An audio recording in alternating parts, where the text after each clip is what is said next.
First of all, thank you for having us in your beautiful home today. I just interviewed Eric Newell a few days ago, and he welcomed me in his home.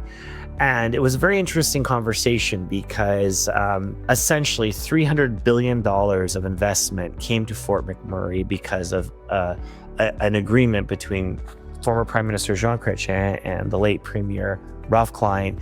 And you guys were at the center of that, which changed the entire province, not just Fort McMurray in the area. Can you tell me a little bit of, one, how that happened? How does that make you feel? Because that is a legacy that it's an envy of the world. Well, thank you, Robbie. Thanks for the opportunity to have a discussion with you today. The work that you're referring to that actually got the oil sands on the way to becoming an economic locomotive for the Canadian economy really came about by the two operating companies at the time managing to get their costs down, become more productive, and produce oil on a predictable and reliable basis. But what it needed, though, was to get a generic set of fiscal terms, because the government of Alberta was setting the royalty arrangement with developers as they came along. And in the process of doing that, they were picking winners and losers, essentially. And what the industry had really defined was necessary was to have a generic set of fiscal terms. So in other words, a level playing field on royalties.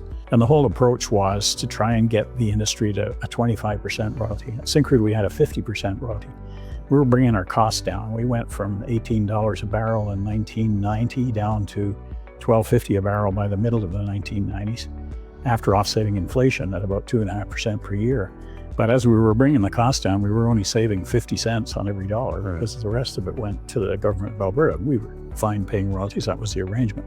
But if the business was going to grow, it had to have a generic set of fiscal terms. So the whole idea was to get the task force going and to get both levels of government involved. And it was a remarkable piece of work. Eric Newell, my colleague, essentially led the work with the support of Syncrude's owners and others in the industry. And the whole idea was to make the case for getting a generic set of fiscal terms. And so the argument to the government was, look, you've got this pie, and right now you're getting 50% from Syncrude and something other from some of the others. Lower. We can make this pie a whole lot bigger, and if you take a little bit less on royalties, that'll allow us to make the pie bigger, and you're going to be much better off. And the work that was done suggested that $25 billion would be invested in the oil sands over the next 25 years. Well, fast forward till after the whole thing came together, and it was like $262 billion over 15 to 18 years. Yeah. And, if you look at where we are today in Canada, 4.2 million barrels a day is produced by the oil sands players today. And Canada is now the fourth largest crude oil producing nation in the world. If we hadn't done the oil sands, we'd have been like 500,000 barrels a day of conventional with maybe 1 billion barrels of reserves. We'd have been a rounding error on the world scene. Instead, we've got the third largest crude oil reserves in the world now that they're economically viable. And we're producing 4.2 million barrels a day out of the oil sands, out of the 5 million roughly that Canada makes. So it's been a tremendous game changer for the whole country. I spent a lot of time with Indigenous business leaders, executives, and the one thing they say about you and Eric is that you really help them in their early stages, on their personal businesses, but just the nations in general, ending abject poverty, encouraging people to go to school, providing employment, but not even just employment necessarily in oil and gas, the opportunities that have come and other types of things because of it. How does that make you feel looking back sort of on your legacy and Syncrude's legacy, on how you've literally changed the entire perception and reality of Indigenous business? That's a really good question, Rob, and it really makes me feel good, quite frankly. And I'll give you an example of how that still resonates. My wife Lorraine was on the Senate of the University of Alberta for a number of years, and we used to go to the graduations there because she was on the stage, and I received an honorary degree from U of A, so I could go on stage as well. And when I was there at the graduations, we had all kinds of people from Fort McMurray, a lot of our Indigenous employees that were there now, And some of them are watching their son become a doctor, their daughter become a lawyer, or getting their accounting degree, or becoming teachers. And it was just so rewarding to see where that whole family had come from the first time they had a job with Syncrude that helped them to move along. Just, fantastic to watch how that all took place.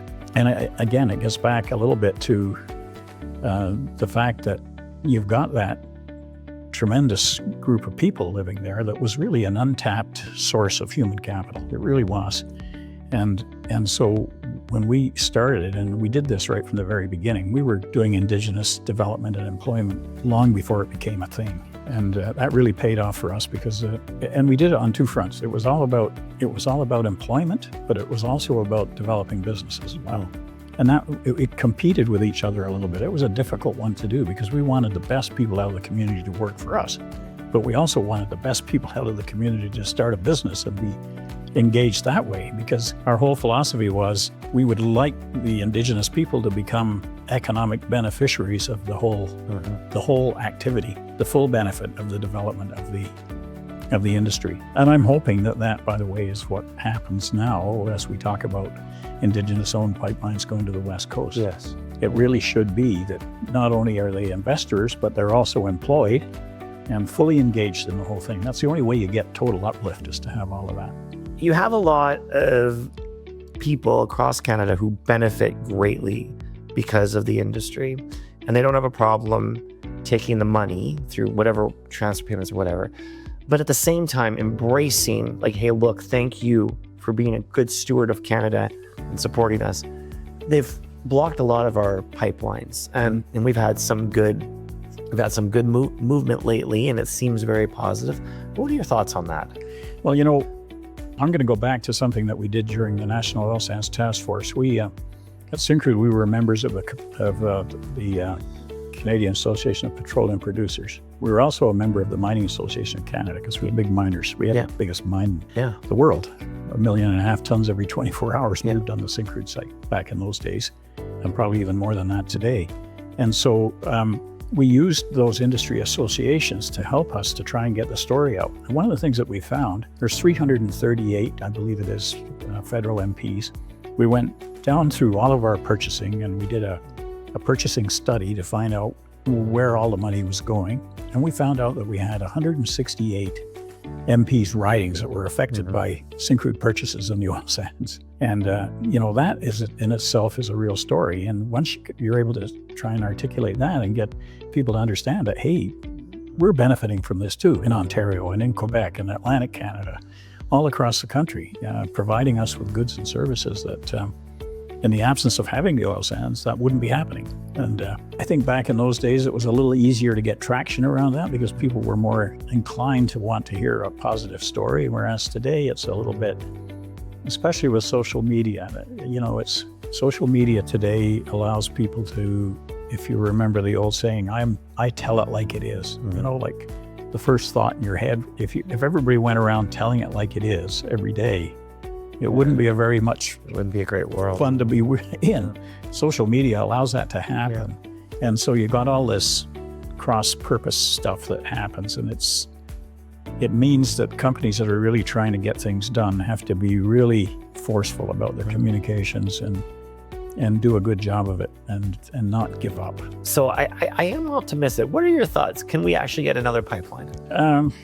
I think we can if we continue on with the determination that we've seen in the last year or so.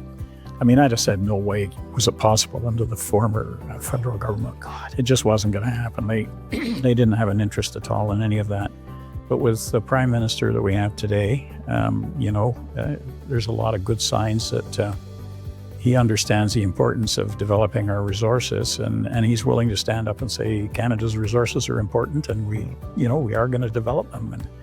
And so, but we have to get it across the finish line because we've had stubbed our toes so often on some of these things that, the capital markets are looking at us and saying, really, are we sure that you're really going to be able to support this? Because if not, we'll go somewhere else. And that's the thing. Capital's a coward. It'll take the path of least resistance. It's going to go wherever you can get the return. Yeah. And that's just the harsh reality of how business works. And so we need to be cognizant of that all the time and not do things that just make ourselves uninvestable. And I'm seeing that changing, and I'm hoping that it's going to happen and it's going to work. I know a lot of people who typically wouldn't be able to afford a home, they don't work at site, and they're trying to, they don't want to work at site. They want to work at, at the car dealership, or Sure. they were able to acquire homes. Mm-hmm. Is that important? So I'm working with Doug right now. We're trying to acquire a bunch of foreclosed homes, renovate them, and sell them at a very minimal profit just to get people back in them. Yeah. Is that something that more communities should look at when they're doing business with oil and gas? It's not just about jacking up the houses, it's to make a community that works for everybody. And you need the truck driver at Syncrude who's, going to buy a quad and a house and a side by side and then go out to dinner with his families. They're just as important as the people providing the dinner at the restaurant, creating that community. How do we do that in a fair way? Well, I think, it's a little bit symptomatic of the mining industry to do that kind of thing, actually. Miners, if they've got an ore body that's 100 years of wealth attached to it, they're going to build a town there. They're not going to do fly in and fly out. Yeah. And when you look at Fort McMurray, it's already been going since 67. Yeah. It's got many, many years ahead of it yet. It should have its own community and its own support systems completely. Yeah.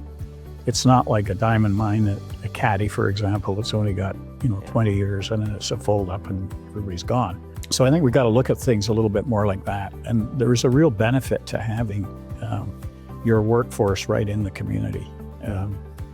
It works okay for construction to have the fly in, fly out. But once you start trying to do that on an operating basis, it's not good. It's not good for the community.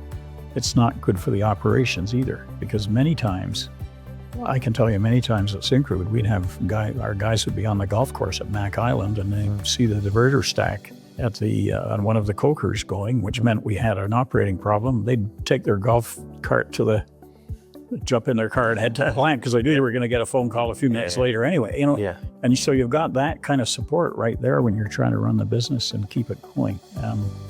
So I think to some extent we missed an opportunity there over the years, and I'm hoping that it does get built back again. Final question: do you miss it, being in the thick of it all? Well, I do miss it a little bit, but on the boards that I've been on, it has enabled me to stay quite connected with the oil sands. I was on the Finning board for 18 years, chaired the board the last couple of years I was there. And obviously Finning is a big supplier to the oil sands. Finning's got 500, 400-ton cat trucks working in the oil sands now. Same thing in Chile in the copper operation. Yeah. So that one kept me involved. EPCOR was good too because it was power generation. That was before they created Capital Power. We did an IPO and spun out the power gen when I was there. Yeah. And ATB was good because it was all around the province, and So you're not really done. No, I'm not really done. You're still there. You're just not at the. You're not at the site. I don't take phone calls at 2 a.m. because something happened. Something broke. Yeah. So that's kind of a nice way of doing it. And my whole career was in the sharp end of the arrow on production, with the exception of about 2 years at Syncrude where I was VP of finance for a couple of years. But otherwise, I was always, head in the vice every morning for how many barrels did you not make yesterday, kind of thing. And so being a director, you don't have that to deal with. It's, but you're bringing experience to the table and helping CEOs to do their job and that kind of thing. So I like that. It's kept me connected.